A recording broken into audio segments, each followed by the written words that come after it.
Lightning bolt, check. Bullet bill, check. Power block, that ain't even in this game, but check.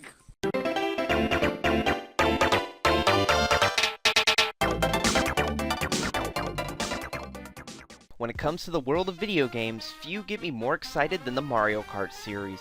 Between the colorful tracks, the familiar characters, the upbeat tunes, and the all-around madness that ensues every race, Mario Kart has been a driving force in my love of video games since the Nintendo 64. In fact, without Mario Kart 64, I would likely not even be where I am today.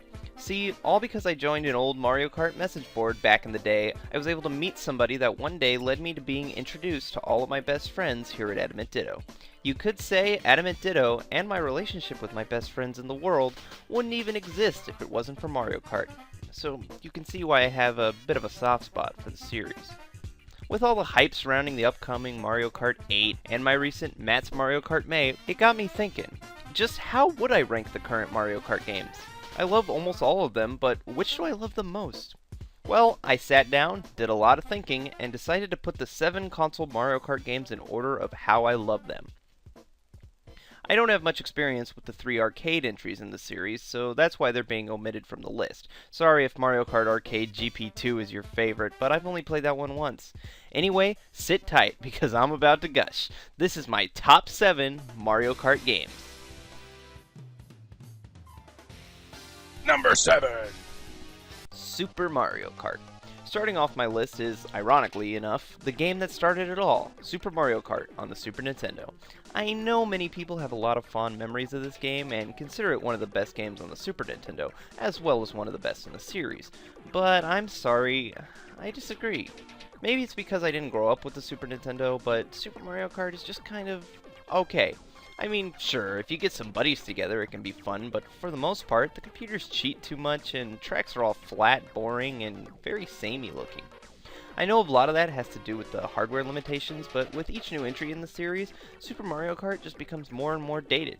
For the time, the perspective and the whole Mode 7 thing was very impressive, and graphically, it still holds up just fine today, but as a game, I'd rather play any other Mario Kart game before this one. Sorry, I still respect it a lot, but Super Mario Kart, age hasn't been your friend in this particular case. Number 6. Mario Kart Super Circuit. Mario Kart Super Circuit for the Game Boy Advance also unfortunately falls victim to being limited by the hardware that houses it. While I definitely played the shit out of this game as a kid, playing it now leaves me deeply unsatisfied. Much like Super Mario Kart, the tracks are all flat and boring because of the limited hardware, and the computer has some seriously bad rubber band AI.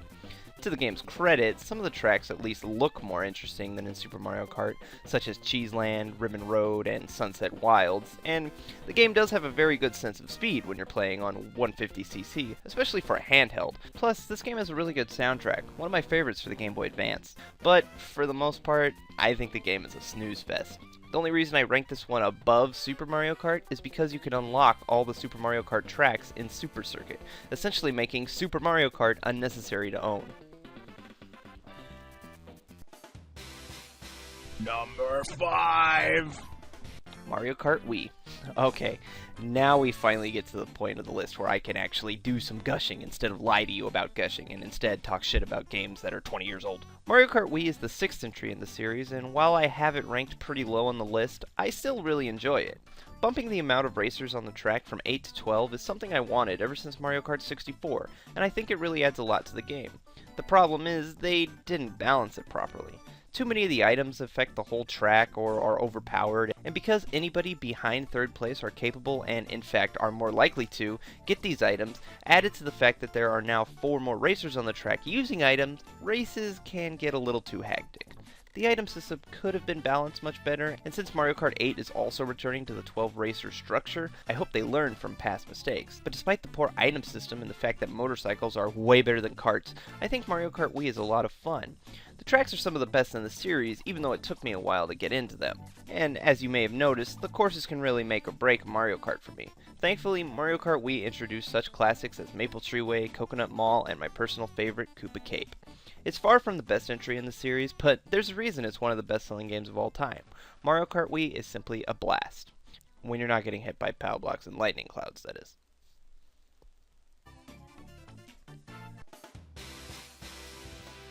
Number 4. Mario Kart 64. It's so hard for me to put Mario Kart 64 just at number 4 on this list because it is a game that means more to me than pretty much every other game out there. But compared to the top 3 on my list, it's just not as good. That said, Mario Kart 64 is still one hell of a game. Super Mario Kart may have laid the foundation for the Mario Kart series, but Mario Kart 64 had the power of the Nintendo 64 on its side and was able to take the concepts of Super Mario Kart and improve them tenfold. The tracks were suddenly much larger and much longer in scope. There were hills, jumps, pitfalls, boulders that wanted to crush you, thwomps that wanted to crush you. The tracks were so big and intense that even the smaller courses like Moo Moo Farm still stick in my mind today. Every track was like a new experience, with new obstacles and new terrain to explore. From the sandy dunes of Calamari Desert to the neon lights of Rainbow Road, every track was pure gaming bliss. And that's even without getting into the gameplay. While Super Mario Kart suffered from having to steer in 3D with a D-pad, the Nintendo 64's analog stick allowed for much smoother movements in Mario Kart 64. Suddenly, it was much easier to swerve out of the way of banana peels or take a sharp turn quickly. The controls in this game were almost perfect, even if the collision detection wasn't always top-notch. Plus, the addition of a ton of new items, including the now infamous blue shell, made for a hectic race unlike any ever played before. Throw in the fact that Mario Kart 64 added 4-player multiplayer, and perhaps the best battle mode in any Mario Kart game to date, and you're going to be playing this one for years to come. Mario Kart 64 might not be the best Mario Kart game, but if you were stuck with this one and couldn't play any of the others, I'd say you were just as well off as you would be with the next 3 on my list. I love this game. It changed my life, and for that, I'll always love it.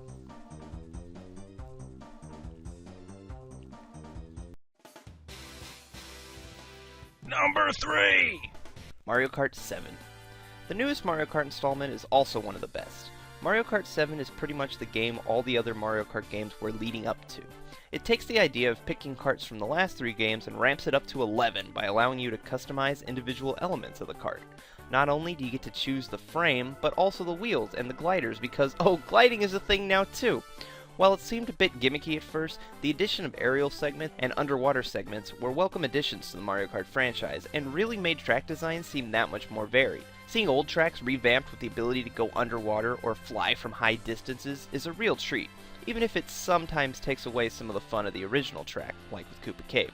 While I think there was more they could have done there with making the tracks change a bit more dynamically from lap to lap, I think it'll be pretty hard for the series to ever drop the new gimmick, and personally, I don't want them to.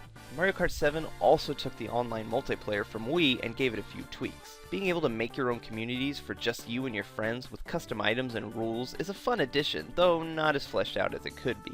Basically, that's what Mario Kart 7 comes down to. It has a lot of cool features, some of which change the series in the best possible way, but none of them are as fleshed out as they could be. If you look past all that though, you still have a game filled with some of the best tracks in the whole series and all the typical Mario Kart hijinks. It's one of the best Mario Kart games, and one of many games any 3DS owner would be foolish not to own.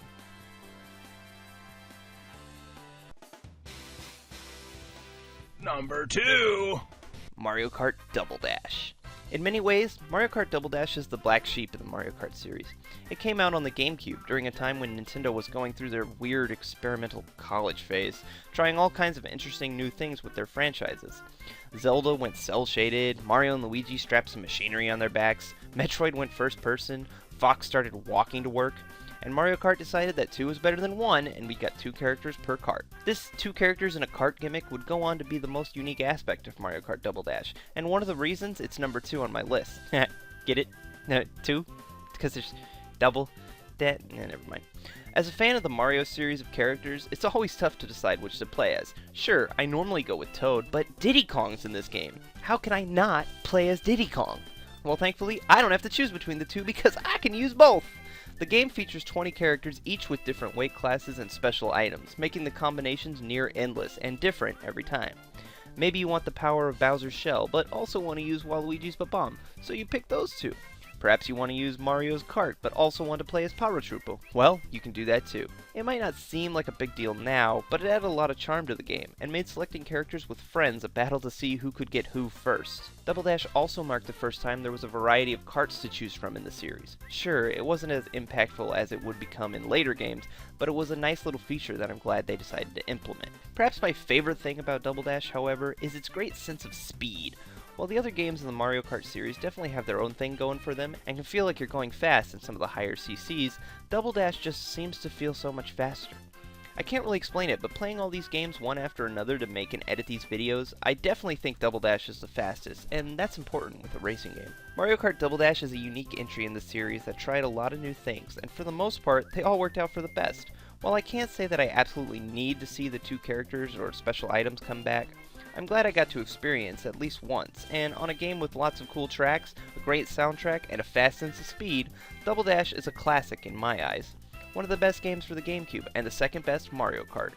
Only one game in the series does it better.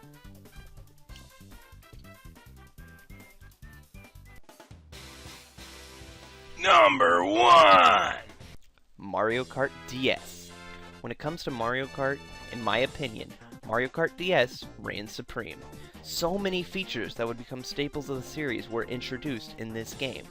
Each of the playable characters had 3 different karts to choose from, each with very different stats. Play through the game and you unlock the ability to use any kart with any character, which meant you saw a lot of the Dry Bomber online. Double Dash might have introduced the multi-kart options, but DS improved it.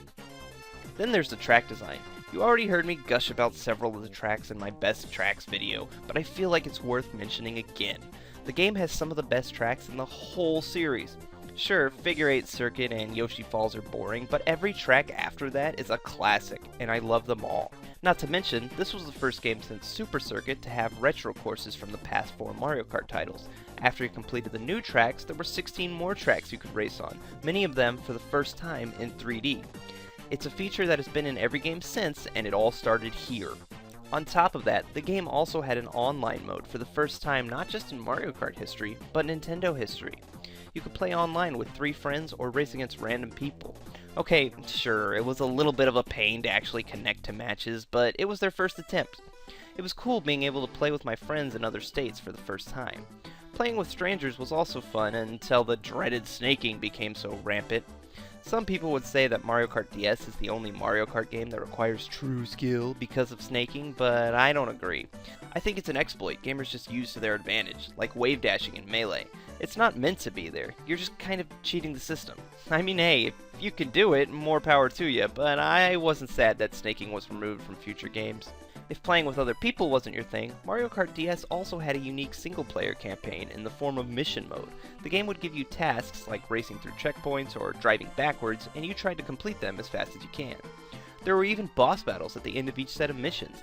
It wasn't the deepest mode, but to me, it's the thing that gives this game an edge over almost every other Mario Kart game. Why hasn't this mode come back, Nintendo? Not like you don't have the space for it. All these features, plus smaller features like creating custom decals and a battle mode that didn't suck, makes Mario Kart DS the best in the series. Sure, some of the future titles might have done a lot of what Mario Kart DS did better, but none of them have mission mode and none of them bring back as many memories as this one. I love Mario Kart DS, and you should too. There's a reason it still costs $30 to buy it used. It's that good. Also, you can play as Rob the Robot, and that's just fucking awesome. So that's how I would rank the Mario Kart games, and that also ends Mario Kart May. Mario Kart 8 will be out tomorrow, and soon enough we'll find out where it would rank on my list of the best Mario Kart games. Will it be the best yet, or will it fall somewhere in the middle? We don't know yet. All I know is I look forward to playing it, and I look forward to hearing from you. I'm sure you all have some Mario Kart memories to share, and I want to know what your favorite Mario Kart game is. It might seem silly to some people to get really sentimental about a video game franchise, but it's the same as people who have a lot of strong feelings towards a good book, or towards a movie, or even just a character. I love Mario Kart. It means a lot to me, and it always will. I have a lot of fond memories with it, and every time I think about it, it puts me in a really good mood. Thanks for joining me on this journey, and I look forward to playing with you in Mario Kart 8.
Wow, thank you for watching another one of my Mario Kart videos, and thank you for joining me for Mario Kart May. I can't believe it's over already! We're all gonna be playing Mario Kart 8 soon, and then that's it. Then life's over. Tell Smash Brothers, I guess. That's fun. If you missed my last video, you can click the link down there. You can watch that. It's about tracks. Waluigi Pinball's on it. You can watch our Final Fantasy VII Let's Play. Ricky actually finished putting it up. It's been like a year, and it's finally done. I don't know what we're gonna do with our lives now. There's like nothing left. I guess Mario Kart. I just said that there's nothing left after Mario Kart. I can't believe I fucking... Anyway, if you like the videos, you can go ahead and subscribe. That'd be cool. You can leave a comment and all that stuff. You can check us out on Twitter and Facebook and our forums where we talk about Mario Kart and Smash Brothers and other things, I guess. I don't know what else there is. And if you want to show us some love in other ways, you could check out our t-shirt shop, buy some t-shirts, or our sticker store and get some stickers. You probably won't buy stickers. Anyway, thanks for watching the video. I'll see you all in Mario Kart 8 land. Bye!